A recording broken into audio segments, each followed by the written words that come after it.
खबर राजनीति से हो या फिर सामाजिक सरोकार की,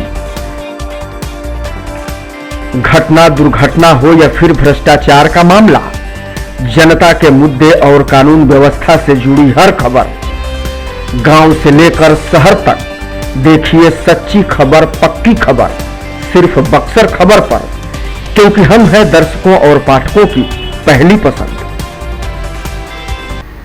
तीसरी बार भारत का प्रधानमंत्री बनने के बाद नरेंद्र मोदी ने बिहार को बड़ी सौगात दी है। दरअसल बिहार में अब रोजगार की बरसात होने वाली है।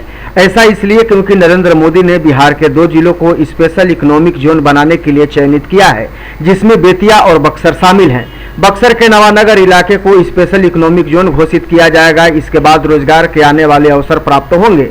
इस बात की जानकारी देते हुए भाजपा नेता और पूर्व लोकसभा प्रत्याशी मिथिलेश तिवारी ने कहा कि भारत के प्रधानमंत्री नरेंद्र मोदी ने बिहार को बड़ी सौगात दी है। इकोनॉमिक जोन कोई भी जगह बनता है तो वहाँ पे कंपनियों को, बड़े बड़े कंपनियां आती हैं, चूंकि उनको टैक्स का रिबेट हो जाता है और उनको हर सुविधा एक कैंपस में मिलती है। तो ये बिहार में नहीं था।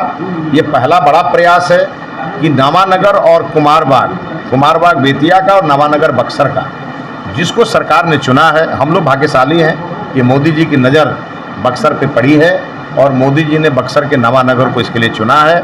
आने वाले दिनों में नवानगर में जब स्पेशल इकोनॉमिक जोन घोषित हो जाएगा और यहाँ जब बड़े बड़े इंडस्ट्री आएंगे तो यहाँ के नौजवान यहाँ के बिहार के कॉलेज में पढ़ेंगे और बिहार में नौकरी करेंगे और यहाँ जो प्रोडक्ट का उत्पादन होगा उसका पूरा रॉ मटेरियल हमारे यहाँ के किसान उनको सप्लाई करेंगे। और बिहार अब केवल खरीदने वाला राज्य नहीं बनेगा, बिहार बेचने वाला राज्य बनेगा, अपना उत्पादन करेगा और देश और दुनिया में पहुंचाएगा। बिहार के बक्सर में रोजगार की बात हो तो बक्सर के चौसा पावर प्लांट की भी बात होगी, क्योंकि यहाँ भी रोजगार के बड़े अवसर हैं। हालांकि कानूनी पेच फंसे होने के कारण यहाँ कई तरह के विवाद चल रहे हैं, जिसको लेकर मिथिलेश तिवारी ने कहा कि किसानों को न्याय दिलाने को लेकर मेरे तरफ से हर संभव प्रयास किया जा रहा है। इससे पहले भी सरकार और अधिकारियों के स्तर से कई प्रयास किए गए हैं। किसानों के मांग पर लारा कोर्ट को चौसा लाया गया, जहां किसानों ने अपनी बातों को रखा।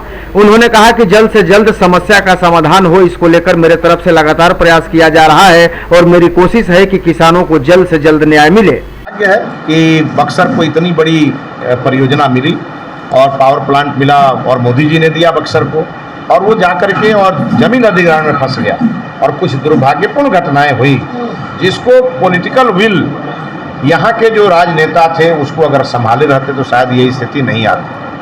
तो अब जब से मैं यहाँ कैंडिडेट बन के आया तब से मैं इस दिशा में सार्थक प्रयास कर रहा हूँ। और पहली बार बिहार सरकार के एसीएस आए, दीपक सिंह जी चुनाव के बीचों बीच आए, आकर के उन्होंने किसानों की भी सुनी, यहाँ के अधिकारियों की भी सुनी। जब चुनाव खत्म हुआ तो माननीय उप मुख्यमंत्री सम्राट चौधरी जी को मैंने आग्रह किया और उन्होंने उसकी समीक्षा बैठक पटना में बुलाई। वहाँ से ये तय हुआ जो किसानों ने हमसे डिमांड किया था वो मैंने उनको बताया और लारा कोर्ट को शिफ्ट किया गया चौसा। और आपने देखा होगा 4, 5, 6 ये लारा कोर्ट ने वहाँ सुनवाई की है। और मैं जो किसान की सुनवाई नहीं हुई है मैं उन सभी किसान भाइयों से आग्रह करूँगा कि आप अपनी बात कहें, ज़रूरत होगा तो और 2-4 दिन कोर्ट को हम लोग बढ़ाएंगे, लेकिन आप अपनी बात कहें। यदि वो कोर्ट से आप संतुष्ट नहीं होंगे तो आप मुझे बताएं, मैं वकील रख करके पटना हाई कोर्ट में आपके मुकदमा को लड़ूंगा, लेकिन आपको न्याय दिलवाऊंगा। और सरकार न्याय दिलाने के लिए तैयार है।